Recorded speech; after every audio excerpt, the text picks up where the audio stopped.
Hey, how are you doing, girl? How are things going for you? Today is the 9th of April, 2019, and I wanted to wish you a hearty welcome to my channel, a hearty welcome to my video. I hope you're feeling okay today. Today is Tuesday, so it's still early in the week. I've been thinking about how it would be a good idea for me to do more planning. Um, there's over the next 2 months, there's going to be a lot of things going down. I've got trips to Tucson, Arizona. I've got trips to Albuquerque, New Mexico. I have a music festival coming up this weekend. There are just all kinds of things happening coming at me from all directions. And I mean, I've also got a the science fair at Lompoc High School happening the 3rd and 4th of May. I've got my System Safety Society meetings coming up next week and the week after. There's spring break that is coming up for you next week. It's like I've got really an avalanche of things all just coming together in a period of over the next month and a half. And it's actually quite stunning, all the changes that are happening, and it's going to really require me to be on the ball. And um, I mean, among all of this, I've got still got to work full time, and I've got to continue to work on my at night school at my welding class. Somehow I've got to pull it all together, and so it's really going to be a challenge.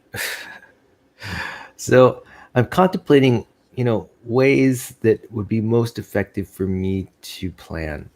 Right now, the kind of planning I'm doing that I'm really enjoying is I use my iPad Pro and I use software called Notability. Well, actually, I use Notability. There's also another software app that I use. The the name isn't coming to mind really quick. It's not Notability. What is it? It's Goodreads. No, it's not Goodreads. Oh gosh, GoodNotes.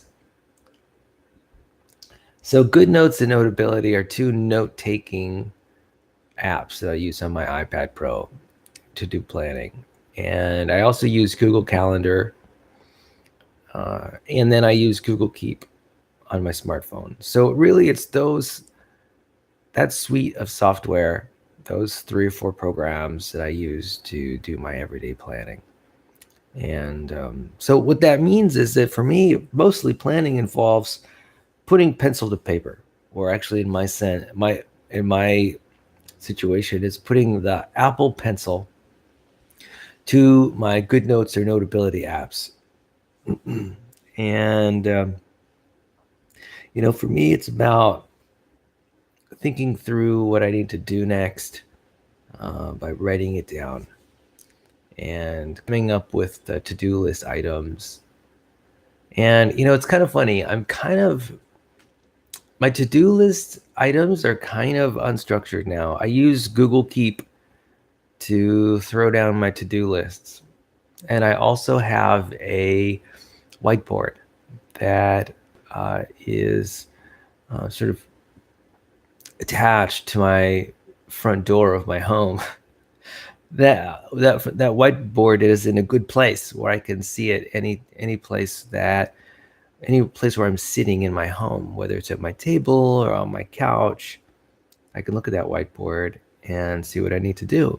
And so I'm reminded every time I leave the door, every time I leave my home through the door, I'm looking at that whiteboard, looking at all my to-do list items. Every time I come back. So it's kind of nice. It's very convenient. It basically puts my to-do list items right in front of my face.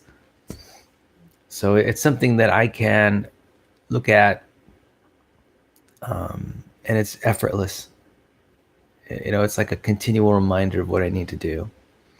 And that's good, because here's the thing: even though I have smartphone apps and iPad apps that give me checklists, the problem is I need to remind myself in the heat of the moment, usually, to open up those apps and read what my to-do list items are.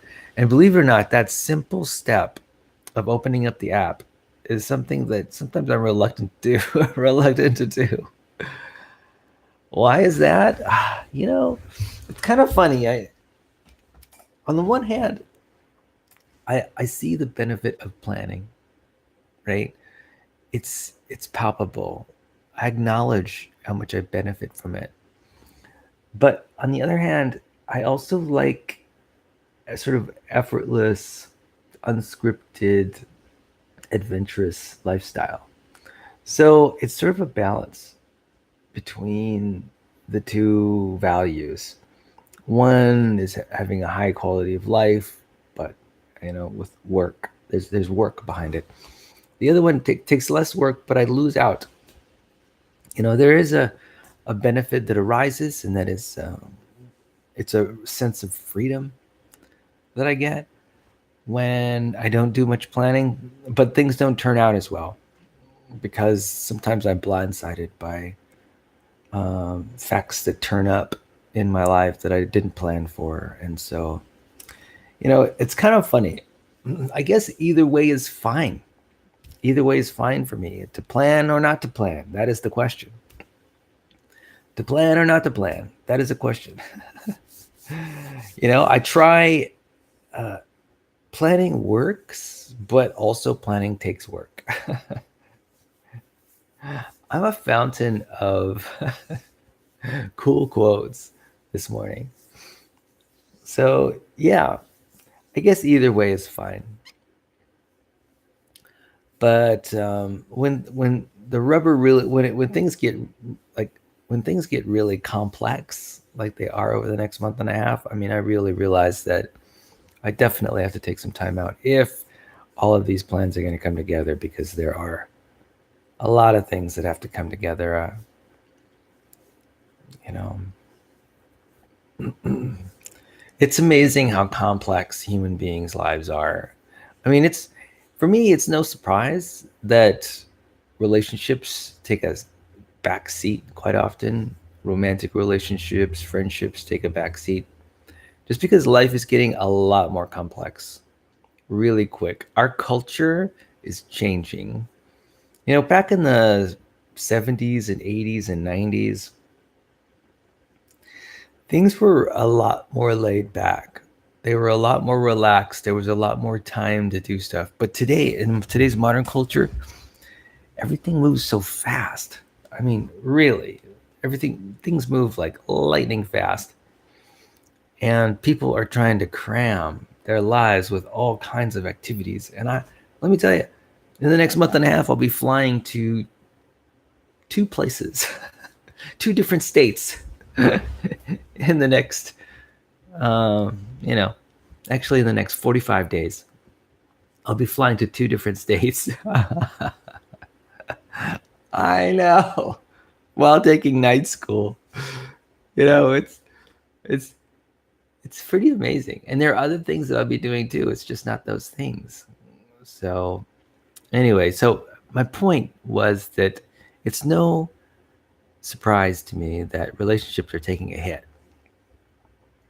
As our reality speeds up, as our society speeds up, as demands ramp up on human beings to be more flexible at work, and as opportunities open up that create more change in our lives through digital technology,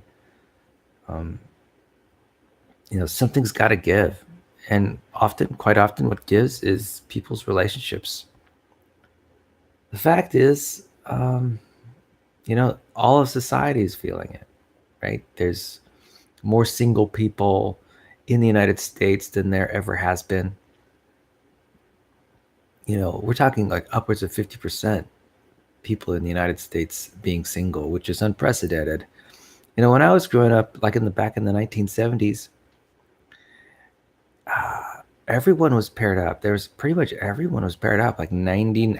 Because I don't know what the exact statistics are, but a lot of people were paired up in romantic relationships. It was like constant, continuous. It was like very high number. And nowadays, we're only at 50%. I mean, in fact, I think even now the majority of people are singletons. You know, yeah. So our society is changing, our culture is changing. I'll tell you what, I think people are happier now than they were 30 years ago. I do think that there's just so much more potential. I mean, people can become millionaires and billionaires by investing in cryptocurrency. Actually, not. That's not working. That's not working. That's not a good example because cryptocurrency has been in quite a slump lately. But there are so many other opportunities, economic opportunities.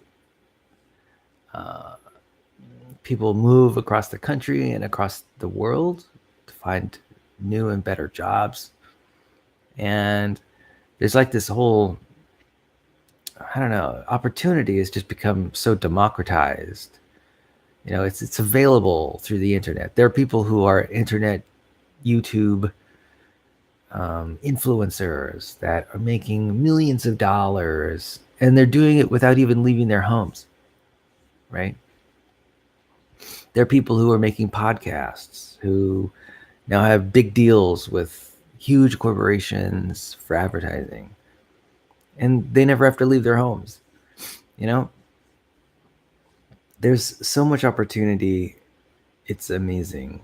And even something as simple as just recording yourself playing video games or board games, or even recording yourself reading books, or recording yourself studying your homework, studying homework for school, that could catapult someone into a life of prosperity.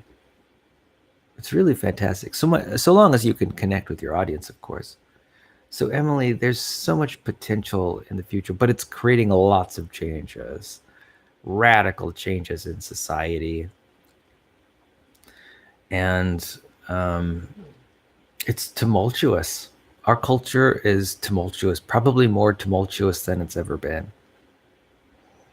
And you know, you can see that in like the political reporting, the reporting of politics all around the world, at least in the United States, that's for sure. Lots of changes are happening. So, in a way, what that means for me is, it's about sitting back and eating the popcorn and watching it all happen.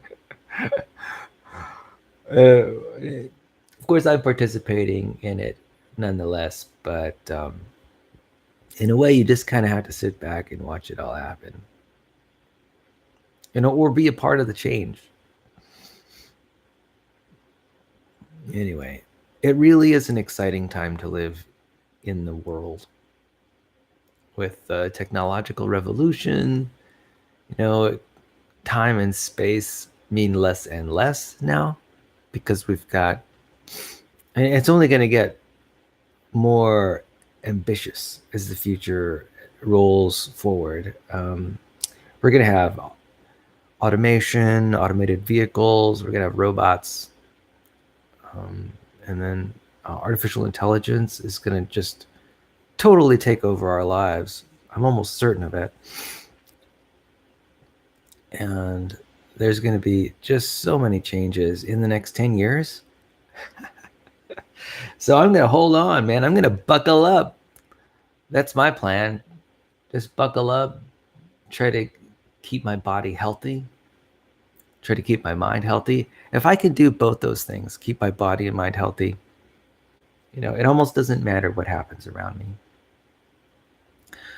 Thankfully, Science is progressing in the biological sciences, really strongly progressing right now. There are a lot of countries that are standing up, becoming a lot more scientifically versed, and they're publishing lots of clinical studies all over the world. Japan, Europe, studies in Europe.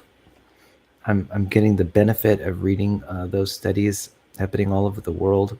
Scientists diligently helping us learn about diseases like cancer and Alzheimer's, and so pleased that that's happening. There's a lot of advances happening in the sciences, and it's fantastic to see. And I'm hoping to reap a lot of the benefits. I mean, right now I'm reading a biology textbook. I'm just reading it. And in fact, in my biology textbook, one advance that I really appreciated, it was seeing color photographs of bacteria. Now, I don't know if the photograph was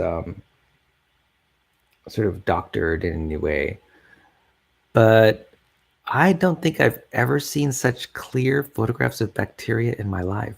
I was reading a biology textbook, and this photograph is just astounding me.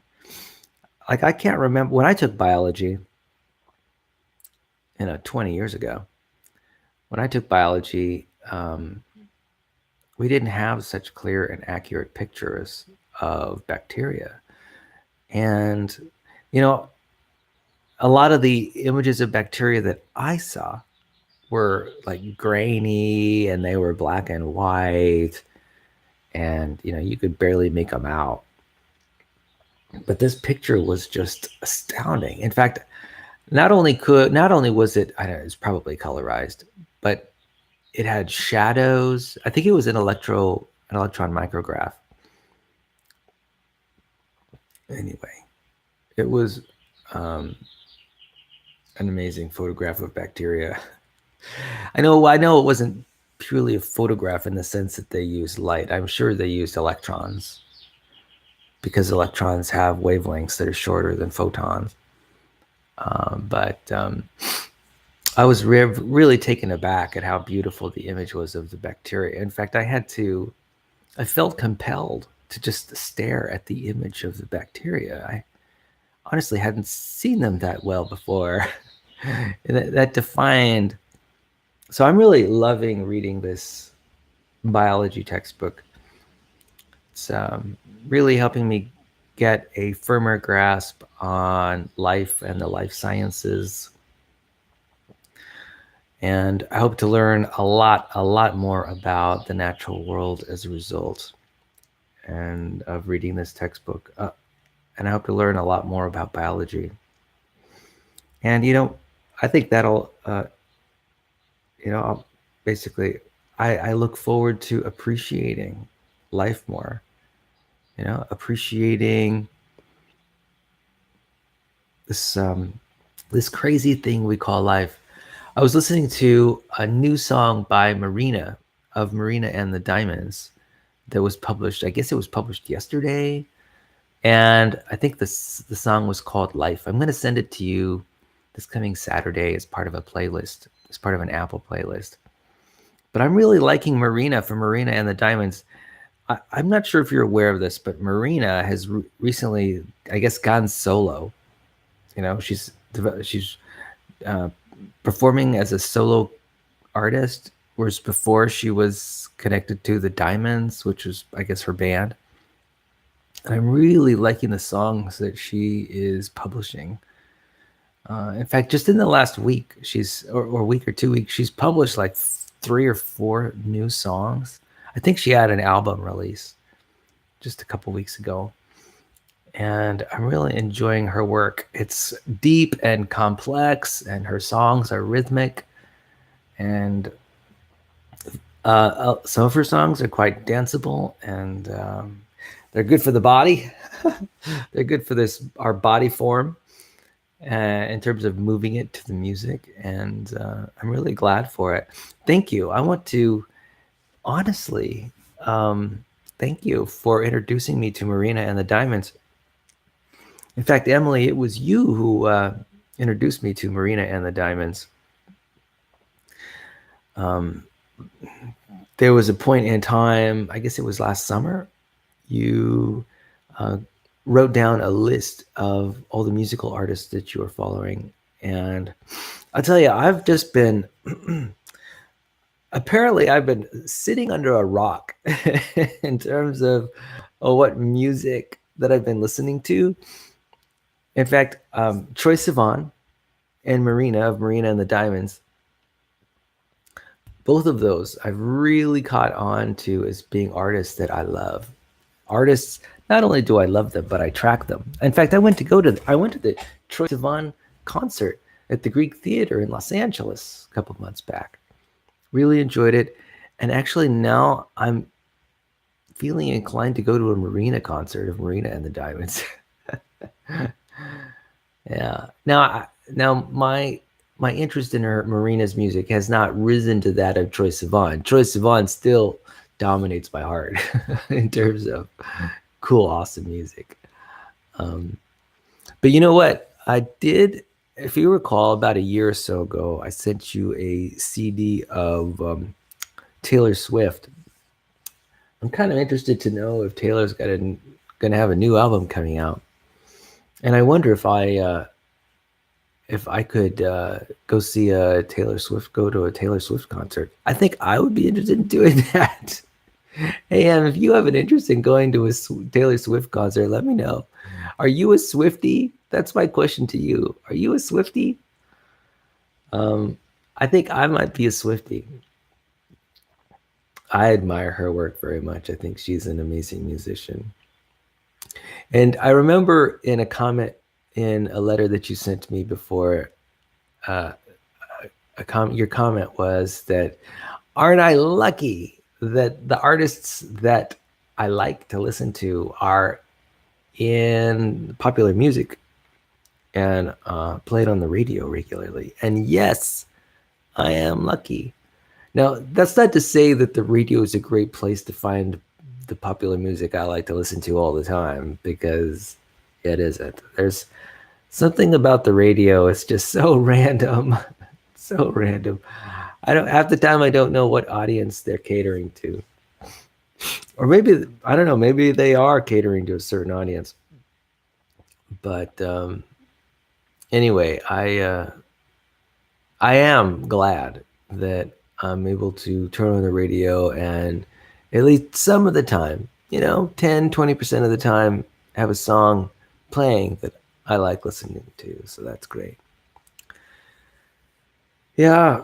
Speaking of songs, I'm going to be going to a music festival this weekend, starting on Friday. It's three days long. It's Friday, Saturday, Sunday. And so I'm thinking, I really probably need to come up with some kind of costume. And there's really only like 3 days until the music festival, till Lucidity starts up at the campgrounds. What's it called? Live Oak Campground. So yeah, I've got like 3 days, right? Wednesday, Thursday. It's actually just today. It's like a Tuesday, Wednesday, Thursday, and then it happens. So I don't know. I don't know what I'm gonna do. I may not wear a costume. Just wear comfortable clothing, because I'm gonna be in those clothes all day long. And honestly, I don't know what kind of clothes I'm gonna wear. I think what I will wear is tennis shoes. Why is that? Let me tell you why. So I've been going on walks lately around the Mission, long walks. I've been doing some urban hiking. Urban hiking is when you just walk around a city. You walk around using sidewalks and you explore the city. And it's kind of like, you can also take photographs while you're urban hiking. You can do urban photography. And so I've been urban hiking, and one thing I find is that it's a lot easier to walk long distances wearing tennis shoes than it is my regular everyday shoes. And so that was a great learning. That's really helped me to understand, there's a lot. If my feet are comfortable, I can walk for long periods of time. I can walk for 6, 7, 8 hours, 12 hours. If I've got some nice shoes, some comfortable tennis shoes, I can walk for 12 hours. So, first of all, let me say that I'm really grateful to have a body that allows me to walk around for 12 hours. Thankfully, my legs are strong enough. Yesterday I did some weightlifting, and yesterday was leg day, and it was very successful. And that's, I don't know if you recall, but last week I was feeling concerned because when I was on the treadmill last Monday, that is Monday of last week, I sort of tweaked or stretched my calf muscle in my right leg. And so I was concerned about it. And thankfully, 1 week later, I'm like 95% healed. I'm like 90% healed. I only had to cut short my treadmill workout by like 10 minutes. Or actually, it was 20 minutes. I cut it down by 20 minutes. But still, that's still pretty good. I still managed to run like 3.5 miles instead of my normal like 4.5 miles. So, but that's good, man. What that tells me is that maybe even as early as next week, I'll be back to my old form again. So,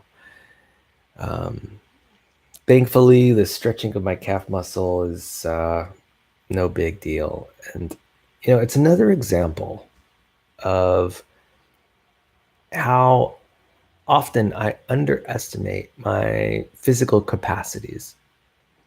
It's kind of funny. Last week I was concerned about my calf and whether it would hold back my workouts. Turns out it really didn't hold back my workouts very much at all. I was able to bicycle for 13 miles, no problem, last week.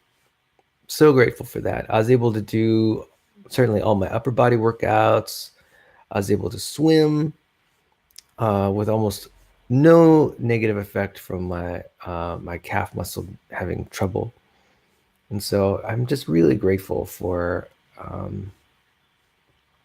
that this stretching my calf muscle didn't have a really strong effect on my workout regimen. So that's nice. And I have a feeling that this week is like the last week that I'll have to take precautions to protect my calf. I think it's healing really well. It's not even hurting. My calf did feel a little stiff yesterday after the treadmill work. It felt a little stiff, but it soon loosened up. So definitely thankful for that. And today it's feeling really good. It's nice and strong after a nice long rest in bed last night. That muscle is really coming together.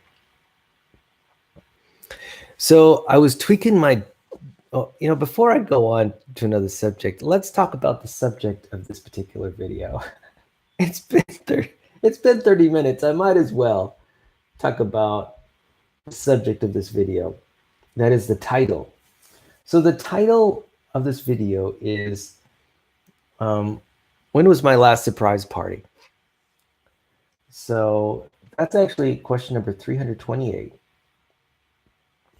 And what was my reaction to my last surprise party? So first of all, I want to sincerely thank my brother Marcos and his wife Catherine for throwing a surprise birthday party for me last May. So pleased. I mean, so grateful to have them in my life. So that was actually my last surprise party. It was 1 year ago where there was a surprise birthday party thrown for me.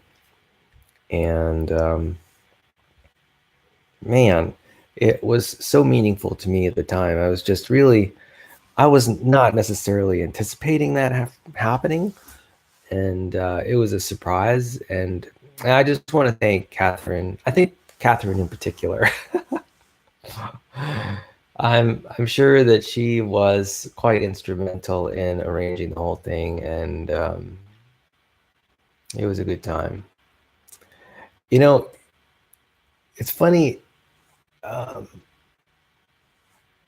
I'm just realizing, this whole, I've spoken about it too in the past, is that, as a Jehovah's Witness, um, I didn't necessarily have birthday parties growing up. It just wasn't part of the culture that I grew up in. And of course, in the past, I've also kind of lamented about that. And I've commented about how it was probably unnecessary. It's surprising, quite, milestones, and we'll still get those milestones. And,